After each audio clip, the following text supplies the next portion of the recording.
I call Marama Fox, 5 minutes. Tēnā koe te mana whakawā. Firstly, I want to talk about the irrational fear. The irrational fear that comes from having greater Māori participation in bills such as this. And I've heard the cries. I've heard the cries that, Māori are going to be brown-mailing the government. Brown-mailing, seriously. The opinion that was held over the foreshore and seabed, that, oh my goodness, if you give Māori the rights, you can't go to the beach anymore, I won't be able to wear my bikini and sunbathe, and frankly, that might be a good thing. But, Mr. Speaker, I want to allay those fears. Now, many people think that RMA simply means Resource Management Act, but I want to try something else. Does RMA now mean realising Māori acumen? Because there is no fear here. Māori have been doing this for a very long time now, and there was a lot of conversation when the bill first came in many years ago about whether Māori would be holding things up because of the taniwha in the creek. Now, Māori have been working in a voluntary capacity to come up with solutions. We know the art of compromise in order to achieve real outcomes and real benefits for all people. Iwi participation agreements should not be feared, they should be embraced. Having Māori tikanga support the development of this country is value added to this country and not something to be feared. Continuing to protect Section 6 and 7 of this bill ensures that kaitiakitanga, principles of tikanga and Māori aspirations can be upheld. There is no fear there. In fact, environmentalists across the country say, thank you very much.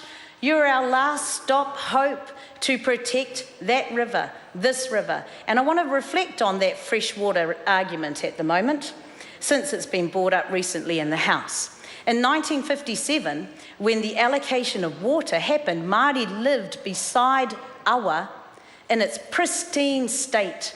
And for 60 years, we have simply been observers to the allocation of water for the corporate benefit of people who gain from that allocation.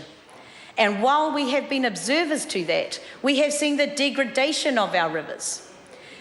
This is a place where we can realise and have true Māori acumen come to the fore to aid and value New Zealand and the benefit of this Act. Now, that is what we have been fighting for throughout the negotiations to date.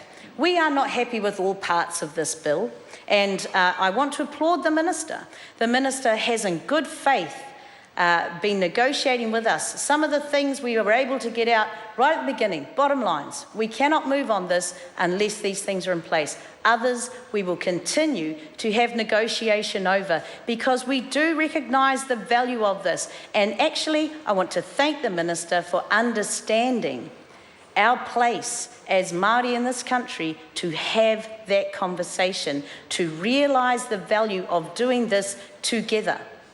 And so we come to the first reading, and many people didn't think that we would get to this point, but we are happy to support it to select committee because the whole of New Zealand now needs to have their say.